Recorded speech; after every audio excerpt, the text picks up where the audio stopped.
There is a specific sound that the middle class makes when it dies.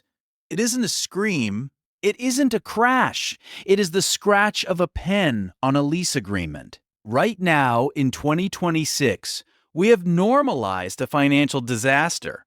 We have accepted a parasite into our bank accounts that is so common, so standard, that nobody even questions it. I am talking about the car payment.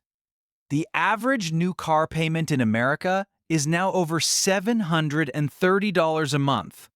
For used cars, it's pushing $550. And the average loan term? It has stretched to nearly 70 months.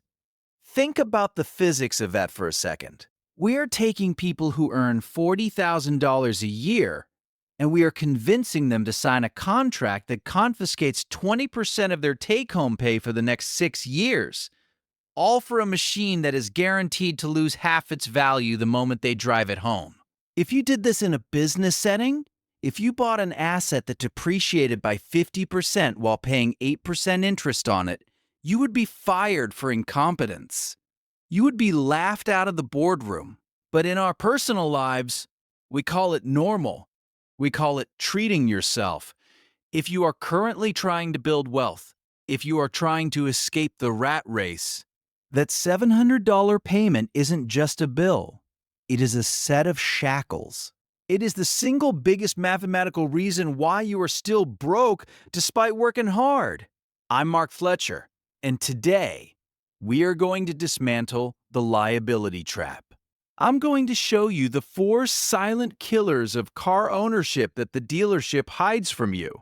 We are going to run the math on the $1,000,000 mistake.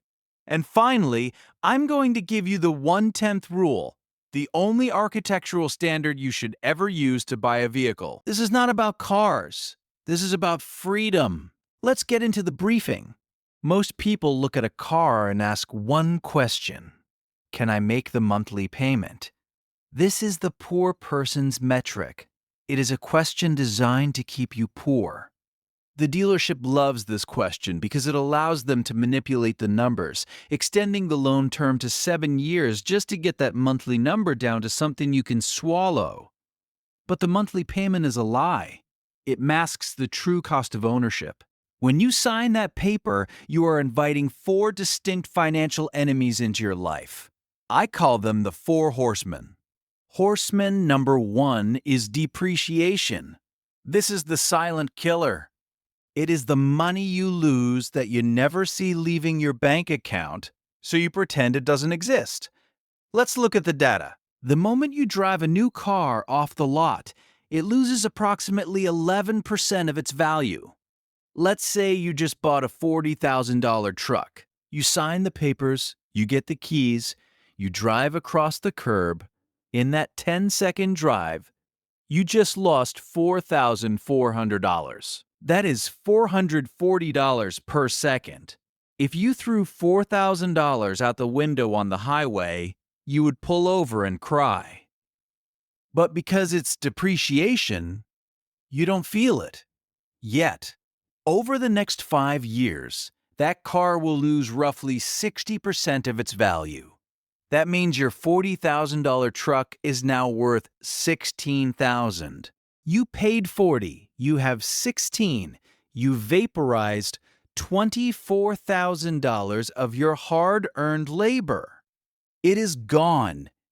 It is never coming back.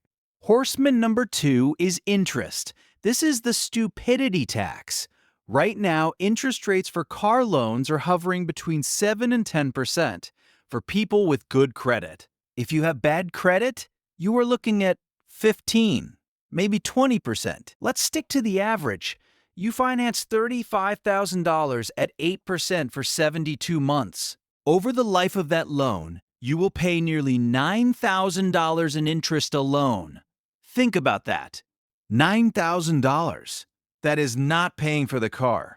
That is purely the profit you are handing to the bank for the privilege of driving a car you cannot afford. $9,000 is a nice vacation. It's a down payment on a rental property. Instead, you donated it to a multi-billion-dollar bank so you could have heated seats. Horseman number 3 is insurance. When you finance a car, the bank owns it, not you. And because the bank owns it, they force you to carry full coverage insurance. You don't have a choice. A paid-off beater car might cost $50 a month to insure. A brand new financed vehicle? You are easily looking at $200, maybe $300 a month. That is an extra $2,000 a year bleeding out of your wealth architecture, simply because you don't own the title. And finally, we arrive at the fourth horseman. This is the one that hurts the most. Opportunity cost. This isn't about the money you spend. It's about the money you didn't earn. Every dollar you send to Ford Motor Credit or Toyota Financial is a dollar that could have been an employee working for you. When you combine the payment, the higher insurance, and the gas, you are likely spending close to $1,000 a month to keep that new car on the road.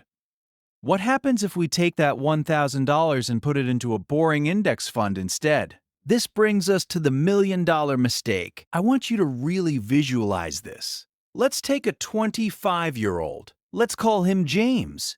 James lands a good job. He makes $60,000 a year.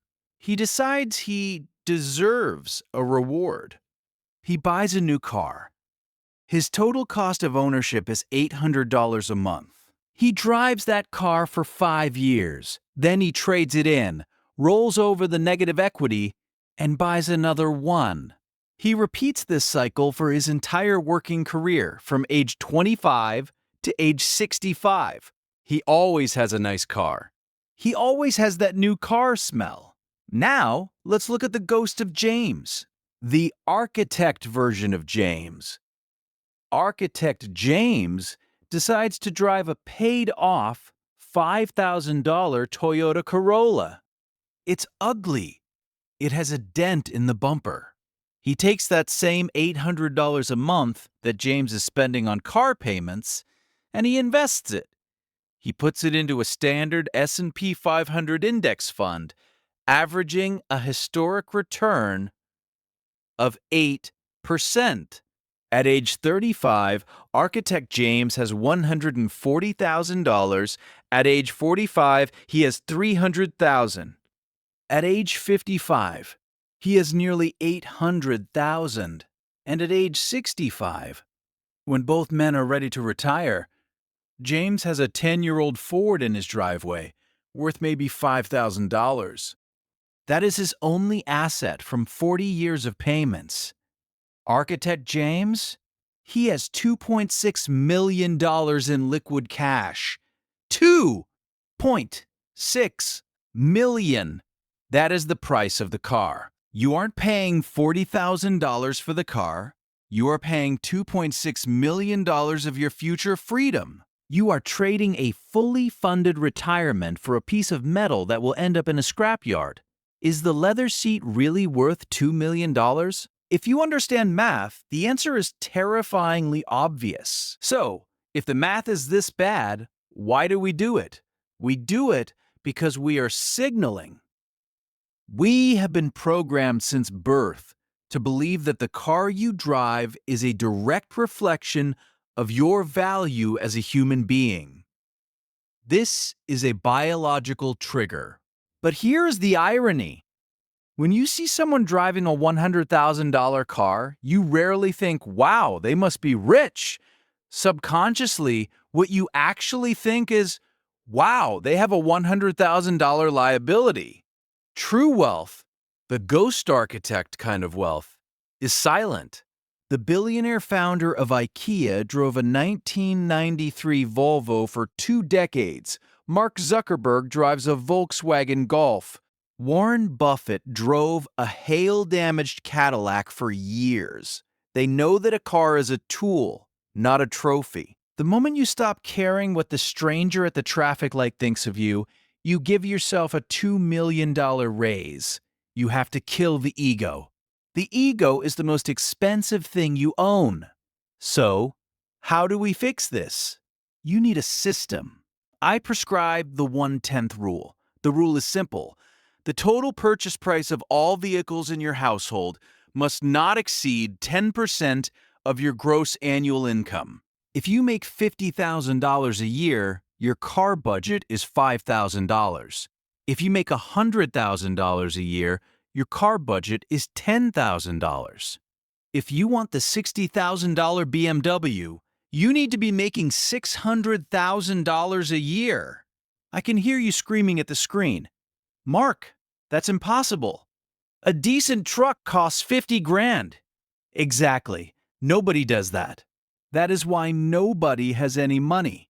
You are trying to replicate the spending habits of the poor majority and expecting the results of the wealthy minority. It doesn't work that way. The second part of the rule: you do not finance depreciating assets. Ever. If you cannot write a check for the car today, you cannot afford it today. Borrowing money to buy something that goes down in value is financial suicide. Save up the cash, buy the beater. Climb the ladder with your own capital, not the bank's. Now, if you are currently drowning in a bad car loan, you need an exit strategy. Option 1 is the aggressive paydown. Cut everything. Throw every piece of ghost money at the principal until you have equity. Then sell it immediately. Option 2. Never trade it in at a dealership. Detail the car, take professional photos, and sell it on the private market to get the retail value. Option 3. If you are deeply underwater, take a smaller personal loan from a credit union to cover the negative equity gap. You might still have debt, but you will have freed up hundreds of dollars in monthly cash flow to fight your way out. I want to leave you with a different perspective on status. When you see that rusted 10-year-old sedan on the highway, don't look at it with pity. Look at it with respect. That driver might be the smartest person on the road. That beater represents freedom. It represents a human being who looked at the pressure and said no.